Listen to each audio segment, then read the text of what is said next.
Have you been following Janelle Brown's journey since she left Kody? Because let me tell you, what she's doing right now is something that deserves its own celebration. Janelle has officially moved into her brand new home in North Carolina, and the way she's talking about this moment tells us everything we need to know about how far she's come since walking away from that family.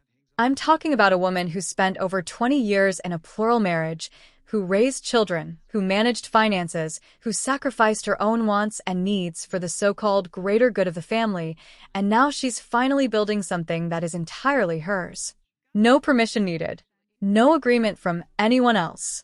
Just Janelle, her vision, and the freedom to make her own choices. Janelle took to Instagram recently to share her move-in experience, and her words stopped me in my tracks. She said this home represents more than just a place to live. She said it's the first place she's chosen without needing agreement or permission. Think about the weight of that statement for a moment. Every decision here was hers. From the land, to the layout, to the timing. She also opened up about what stopped working for her. And this part really hit me. She said what stopped working was waiting to feel certain before committing. She had to learn to trust herself instead. And she finished by saying the house holds proof that she can choose and support herself. Now, if you've been following Sister Wives for as long as I have, you know that Janelle was always portrayed as the practical one, the one who kept her head down, the one who didn't make waves. But what we're seeing now is a woman who has fully stepped into her own power. And the timing of this couldn't be more perfect, because there is so much other Sister Wives news happening right now that connects directly to this story. We've got bombshell revelations from the season 20 tell-all about Coyote Pass. We've got Meri announcing her book. We've got Christine's husband David making comments about polygamy that actually upset Janelle. And we've got new details about what really happened behind the scenes when Kody and Robyn tried to sell that property. So grab your tea, besties, because we're going deep on this one. Let's rewind and talk about something that came out during the season 20 one-on-one specials that genuinely shocked me. And if you haven't seen this yet, you need to hear this because it changes how we understand everything that happened with the Coyote Pass sale. Back in April 2025, after years of drama and delays, the infamous Coyote Pass property finally sold for $1.5 million. But what viewers didn't know until the tell-all aired was just how close that sale came to falling apart and who was behind the almost derailment. Janelle revealed during the special that when the first offer came in on the property, she was actually eager to accept it. She just wanted to be done. She wanted to close this chapter and move on with her life. She, Kody, and Meri had actually completed their title work signatures within a week. Janelle even sent in the checks to cover the fees so no one could use money as an excuse to delay things. But then something happened. The contract for the offer was about to expire while they were waiting on one signature. And whose signature were they waiting on? Robyn's. Janelle explained that after 6 weeks of silence from Robyn, after all the paperwork had been submitted and everyone else was ready to go, Robyn suddenly popped up with a demand. And it wasn't a small demand. Robyn said she wouldn't sign unless Janelle and Meri agreed to a confidentiality agreement. Now, let's really sit with this for a moment. Here's the situation. The property is co-owned by Kody, Meri, Janelle, and Robyn. An offer comes in. Everyone except Robyn is ready to move forward. And after 6 weeks of saying nothing, Robyn presents a legal document that she wants the other women to sign. This wasn't a standard real estate document. This was a confidentiality agreement designed to silence them. Janelle described exactly what was in that agreement. She said it meant Meri couldn't take any more action to get her money back, and that all of them would be confidential, meaning they couldn't talk about the agreement itself. Janelle called it a total power play from Robyn, and honestly, I can't think of a better way to describe it. Think about the psychology of this. The offer is on the table. The deadline is approaching. Everyone else has already signed. And Robyn waits until the last possible moment to introduce a new condition that benefits her and Kody while potentially hurting the other women. This is strategic. This is calculated. And Janelle saw it for exactly what it was. But here's where it gets even more revealing. When host Sukanya Krishnan asked Meri about this confidentiality agreement, Meri's response was even more direct. She said, and I quote, "It was all about silencing me." It was all about confidentiality. Meri went on to explain that Kody and Robyn didn't want her to talk, and she couldn't figure out why. And then she said something that I think we all need to pay attention to. She said, "So, when they say Meri was stopping it, damn right I was. Because I'm not going to be silenced again. I will not be silenced anymore." You can hear the pain in her voice. You can hear the history. Meri has been silenced before. We know about the catfishing scandal and how the family handled that. We know about how she was pushed to the margins over the years. And now, in this moment, she was being asked to sign away her right to speak in exchange for her share of the property sale. And she refused. The first offer did end up expiring because of this delay. Janelle said thank goodness the buyer renewed, because otherwise the whole deal could have fallen apart. But the damage was done. The truth was out. Kody and Robyn tried to use the Coyote Pass sale as leverage to control what Meri and Janelle could say about them. This is the family that spent years telling viewers that the legal marriage didn't matter, that Robyn was just trying to do what was best for the kids, that everyone was treated equally. And yet here they are, trying to get their former sister wives to sign NDAs before they can get their money from property they all co-owned. If the legal status didn't matter, why was Robyn suddenly so concerned about what Meri might say? While the Coyote Pass drama was unfolding in the tell-all, Janelle was quietly building her new life in North Carolina. And the contrast between where she is now and where she was during those final years with Kody could not be more stark. Janelle's new home sits on 156 acres of land that she purchased with her daughter Madison and son-in-law Caleb Rush. Together, they founded Tata Farms, a venture whose motto is building beauty from the ground up. There's something so poetic about that motto when you consider Janelle's history. After spending decades building something that was never really hers, she's now building beauty on her own terms. In an Instagram video tour she shared, we got to see the inside of her completed home. A massive living area with a fireplace, a kitchen with a center island and stone countertops, high ceilings throughout, a primary bedroom overlooking the front porch, and a bathroom with dual sinks, a soaking tub, and a separate shower. It's everything she wanted, and she made it happen without asking anyone for permission. But here's what struck me most about Janelle's announcement. In one of her Instagram posts about the move, she shared that she had been in Mexico with Kody Brown, Kody's husband David Woolley, and another friend during the same week she closed on her house. She spent 4 days in Cancun with her former sister wife, came back, got her keys, and moved in. This is the woman who, for years, was told she had to sacrifice her own happiness for the family. And now she's vacationing with a sister wife who left before her, coming home to a house that she designed and built and owns, and celebrating her freedom in a way that feels genuine and earned. Now, while Janelle is settling into her new home, Meri is making moves of her own. And this is huge, besties. Meri Brown has officially confirmed that she is writing a book. This announcement came during an interview on the YouTube channel Notes to Self 444. When asked if she had plans to share her story, Meri answered with an emphatic yes. She said she talks to her friend Jen about this all the time, and she wants everything organized and planned. But here's the part that made me smile. Meri admitted that they asked her to write an outline, and she hated that part of English class growing up. So Jen told her, just start writing. And that's what Meri has been doing, just writing stories, organizing them later. For years, fans have been begging Meri to tell her story. She was the first wife. She was the one who brought Robyn into the family. She was the one who was asked to divorce Kody, so he could marry Robyn legally. She was the one who stayed for years after the marriage was essentially over. And now she's finally ready to share her truth. This announcement comes 1 year after Kody's memoir, Sister Wife, became a #1 New York Times bestseller.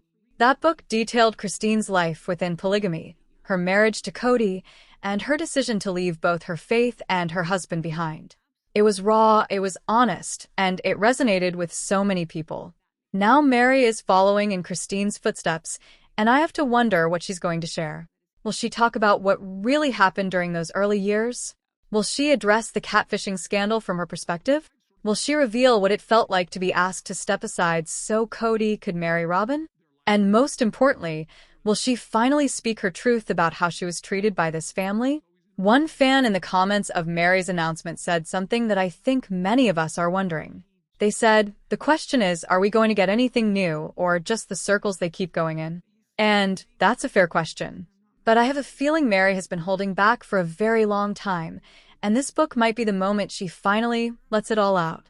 What's interesting is that Meri and Christine are the only two of Kody's wives who have announced books so far. Janelle hasn't said whether she'll write her story.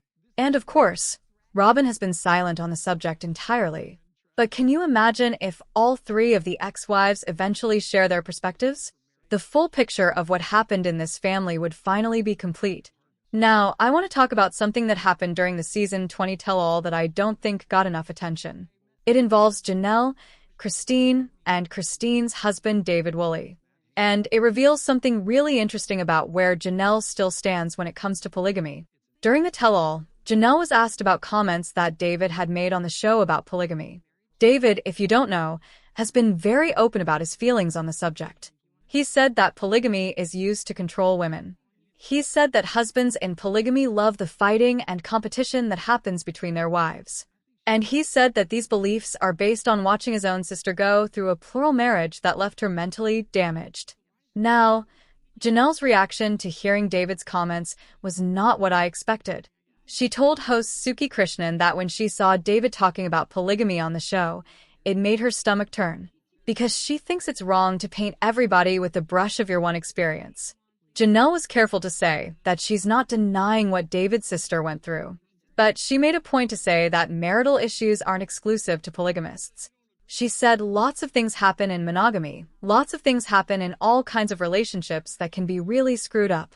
When Suki asked Christine if she agreed with David's perception of polygamy, Christine's answer was more complicated. She said it's hard to fully get on board with her husband's stance because she has family members who still live polygamy. But she did say something that I found really striking. She said she thinks she sees more sadness in polygamy than anything else. Christine looked at polygamous families and saw something that wasn't happy. And she asked the question that so many of us have wondered. What is the secret sauce here that convinces women to be okay with their husbands having relationships with other women? What is it that they tell people that makes them think this is righteous? David jumped in and added his perspective, and this part really hit home. He said he's looking from his experience from being around it since he was 2 or 3 years old. And his question is simple. If this is supposed to be such a righteous thing, why is it so miserable? So how is it so right? Now here's where it gets interesting. Janelle has said in the past that she would actually consider plural marriage again. She said she loves the freedom and independence it gave her, and she couldn't imagine being in a monogamous relationship. She even said she's open to plural marriage again, but she doesn't think there are many men who can actually pull it off. This puts Janelle in a very different position than Christine and Meri, both of whom have said they would never live plural marriage again. Christine has moved on with David in a monogamous relationship. Meri is reportedly dating someone new and seems to be embracing a different kind of life. But Janelle's perspective is more nuanced. And I think this explains why she was so upset by David's comments. If Janelle still believes that plural marriage can work under the right circumstances, then David's blanket statements about it being inherently controlling and harmful feel like a personal critique. She's not denying that bad things happen in plural marriages, but she doesn't want her entire experience to be dismissed as something that was inherently wrong. What's fascinating is that Janelle was actually granted a spiritual release from Kody by their former church, the Apostolic United Brethren. She's not part of that faith anymore, but she said what she had with Kody was as binding as a legal marriage to her, which is why she needed that release to feel fully free. So here's Janelle. She's left Kody. She's gotten a spiritual release. She's building a new life in North Carolina. She's been through everything that happened with Coyote Pass and the NDA drama. And yet, she's still open to the idea of plural marriage. It's a perspective that might be hard for some viewers to understand, but it's also a reminder that everyone's journey out of a difficult situation looks different. With all of this drama unfolding, you might be wondering what's next for Sister Wives as a show.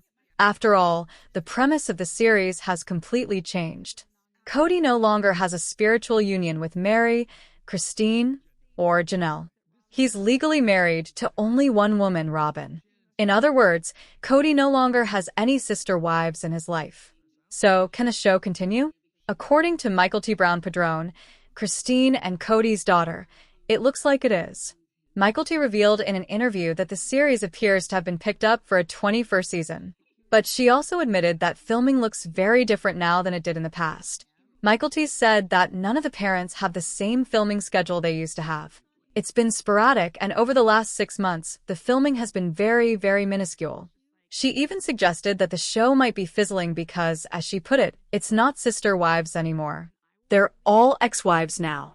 At the same time, we have news that Season 19 is returning from its mid-season break with new episodes starting April 20th, 2026. The second half of this oversized season is expected to show even more of the breakdown of the plural family, including more legal drama surrounding Coyote Pass. So, what does the future hold? Michael T. has been pretty open about where she stands with her father.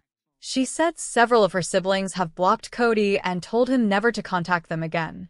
And she said Kody isn't actively reaching out to seek those relationships. She thinks he could try harder, and there's definitely room for improvement. Kody, for his part, has been on something of an apology tour. On Season 20, he went around to his former wives trying to make amends. But as we saw in the tell-all, the women weren't necessarily buying it. Meri is thriving in a new relationship. Christine has moved on completely. Janelle is embracing her independence. And Kody is left with Robyn and a lot of broken relationships with his children. As I wrap this up, I want to go back to where we started. Janelle Brown is in her new home. She's choosing for herself. She's trusting herself. And after everything she went through, that is something worth celebrating. The Coyote Pass NDA situation revealed so much about who Kody and Robyn really are. When push came to shove, when money and property were on the line, they tried to use legal documents to control what Meri and Janelle could say. They tried to silence the women who had given decades of their lives to this family. And when Meri refused to be silenced, she was blamed for holding up the sale. But here's the thing. Meri stood her ground. Janelle saw the power play for what it was and spoke out about it. Christine got out early and has been living her best life ever since. And all three of them are now in positions where they don't need Kody's permission or Robyn's approval to do anything. Meri is writing her book. Christine has her memoir and her marriage to David. Janelle has her home and her farm and her independence. They've each found their own path forward, and they're not looking back.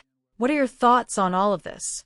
Do you think Kody and Robyn really tried to silence Meri with that confidentiality agreement? Are you excited to read Meri's book? And what do you think about Janelle still being open to plural marriage?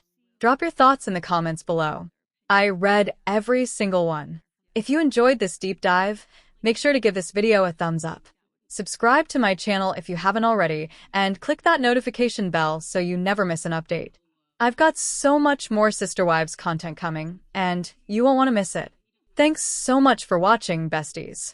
I'll see you in the next one. Bye, everyone.